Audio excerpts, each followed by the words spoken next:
হুজুরে পড়েছি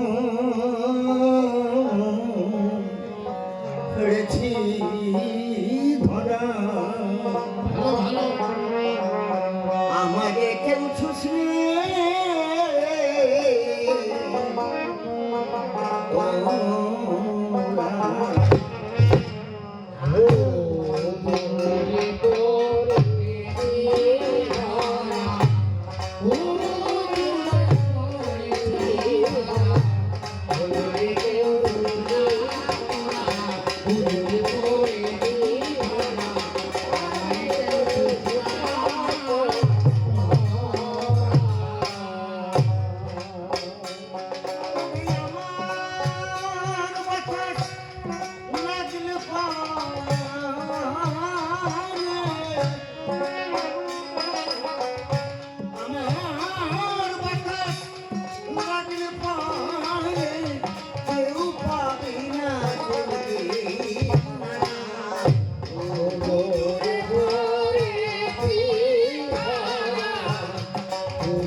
আগামী দিনে কি আসবে একটা সত্য কথা তিনি সেদিন ভাবে রাজ্য থেকে গিয়েছেন লিখন করে কেমন অবস্থা হবে আইন জেনে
যে পিতা মাতাকে ভক্তি করো গাছের গোড়া তোমার অর্থ মানতে পারবো না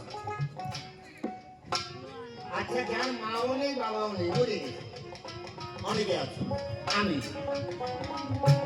আমি ওইটাকে ওই যে লেখা পিতা মাতাকে ভক্তি করিনি পিতা মাতা গাছের গোড়া পরিবৃক্ষের ফল বলো তাহলে আমার মা নেই বাবা নেই পরিবার সত্যি কি নেই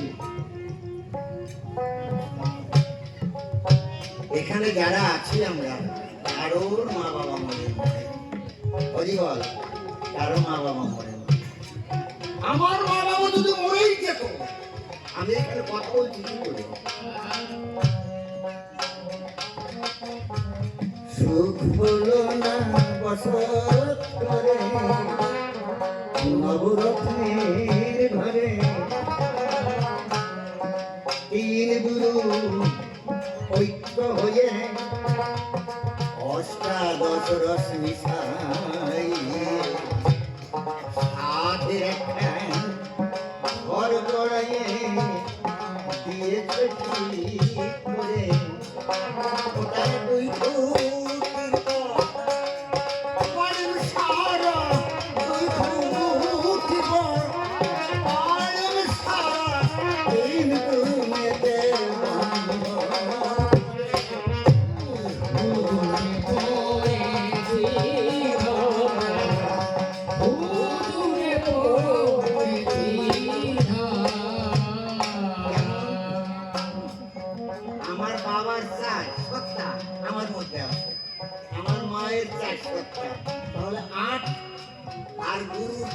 অষ্টাদশ, এই অষ্টাদশ মিশাইয়ে সাধের একখান ঘর গড়াই দিয়েছে ঠিক করে। তাহলে হচ্ছে না কেন? অনতই হয়টি মাতৃধনের যত্ন যত, পিতৃধনে যদি কিছু হতো তবে তো হয়ে যেত, থাকতো না সামনের ভয়। এই যে পিতৃধন আর মাতৃধন, এই ধনের আমি কতটা যত্ন করেছি। আমার বাবা তো স্কুলেও ছিলেন, মরে গেছে, চলে গেছে, শেষ হয়ে গেছে, আমারও শেষ হয়ে যাবে, কিন্তু যতক্ষণ আছে ততক্ষণ আমি তাদের কিভাবে সেবা পূজা করছি, করেছি।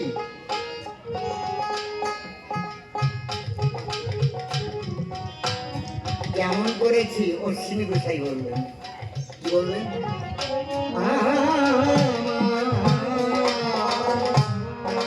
পিতা মাতা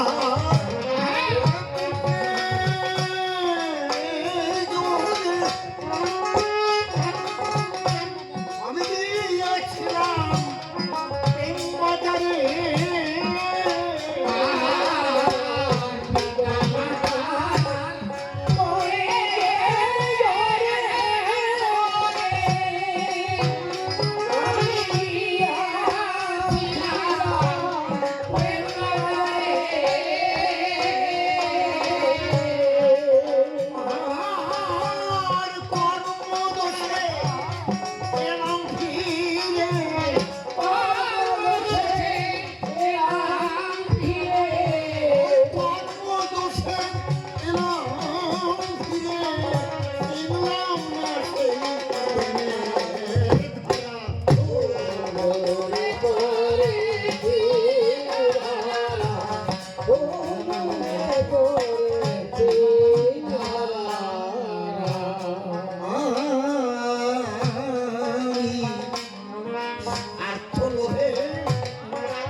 চলছে। তাহলে অশ্বিনী গোসাই সেদিন এই গান রচনা করেছে, তার সাধনার দৃষ্টি প্রসারিত করে অনাগত ভবিষ্যতের মানুষের দিকে দৃষ্টি নিক্ষেপ করে আত্ম উপলব্ধির জন্য এই গান রচনা করে সেদিন দেখবেন। সেদিনও যেমন এখনো তেমন, এর অর্থ সেদিনও কেমন ছিল। তার গোসাইয়ের হরিলের অমৃত রচনা হয়ে গেছে, ওরাকান্দিতে বড় অর্থের অভাব দেখা দিয়েছে, তাই সবাই সিদ্ধান্ত নিলেন গোসাইয়ের হরিলের অমৃত ছাপতেই হবে। ভিক্ষা করো, ভিক্ষা করা হলো, যে অর্থ সঞ্চিত হলো প্রেসের সঙ্গে কথা বলে রেখে গেল, ওই অর্থে ওই বই ছাপা হবে না। ক্ষেত্র সমীক্ষা যদি করা যায় তাহলে আমার মতো চারণ কবি কি বলবে, তাহলে কি ফরিদপুরে গোপালগঞ্জ সাব ডিভিশনের মধ্যে একটা বই ছাপাবার মতো অর্থ দেওয়া কোনো মতুয়া নাই। সমস্ত মতুয়া যদি এক হয় তাও কি বইটা ছাপতে বাকি থাকতে পারে? বুকে হাত দিয়ে বলুন তো, সবাই জয়টা খেলা সংখ্যা বাজাতি বাজাতে শুয়ে বারুণের সময় শিবরি খাচ্ছে, একেবারে কামনা সাগরে স্নান করে গোড়াগড়ি করছে, আরে ভর্তি সেই ভর্তি দাড়ি তোমার সেটি কলম নাই, কিন্তু তার গোসাইয়ের বই ছাপা 3 বছর পর তারক গোসাই মানব লীলা সম্বরণ করে বাঞ্ছিত ধামে চলে গেলেন। তার সাধন লব্ধ সম্পদ পাণ্ডু লিপি আকারে পড়ে থাকলো শ্রীধামের একটি ঘরের ভিতরে। কোনো অনুশোচনা নেই। যদি যারা গবেষক পণ্ডিত তারা যদি ক্ষেত্র সমীক্ষা করে সেদিনের ইতিহাস নিয়ে বের করে, বৃন্দাবন থেকে শ্রীনিবাসের নেতৃত্বে বৃন্দাবনে রচিত সমস্ত গ্রন্থের পাণ্ডুলিপি বাংলায় আনা হচ্ছে। কেন? তাদের সাধনা দ্বারা বুঝেছিলেন এরপরেই বৃন্দাবনের বুকে বিরাট একটা ঝড় শুরু হবে। অতএব এই সাধনজ্ঞ সম্পদকে অক্ষয় রাখতে বাংলায় পাঠাতে হবে। এই বন বৈষ্ণবপুরে এসে বীর হাম্বির দিনের বেলায় রাজা, সন্ধ্যার সময় ভাগবত আসলে ভাগবত পাঠ হয়, আর রাতের বেলায় ডাকাত বাহিনী দিয়ে লুণ্ঠন করে বেড়ায়। এই ডাকাত বাহিনী পেটিটা বদ্ধ ছিল, সেই পেটি লুণ্ঠন করলো। মনে ভাবলে এর মধ্যে অনেক সম্পদ আছে যেমন রাজভাণ্ডারে নাই। এই সংবাদ যখন বৃন্দাবনে পৌঁছালো, বৃদ্ধ কৃষ্ণদাস কবিরাজ বুক ধরিয়ে হার্ট অ্যাটাক করে বৃন্দাবনের ভূমিতে পড়ে সঙ্গে সঙ্গে মারা গেলেন। তারক গোসাই মারা গেলেন। কেন গেলেন? তারও কি ওরকম বুকের বা মনের অবচেতন স্তরে এমন একটা পুঞ্জীভূত বেদনা অনুভব করেছেন, হয়তো বা সহ্য করতে পারেন। হয়তো এই যে আমি বলে গেলাম, এরপরে হয়তো দেখাবো যে মোবাইলে দেয় এই তথ্য আপনি কোথায় পাবেন। আমি কিন্তু বলে যাচ্ছি, যদি কোনো গবেষক ক্ষেত্র সমীক্ষা করে ধরা পড়লেও পড়তে পারে। আজ সিন্ধু সভ্যতার যে ইতিহাস পাওয়া যায়, যদি সিন্ধু সভ্যতার সেই হরফ লিখিত লিপিগুলি পাঠোদ্ধার করা যায়, হয়তো ভারত ভূমির ইতিহাসটাই পাল্টে যেতে পারে। আজও পাঠোদ্ধার সম্ভব।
Oh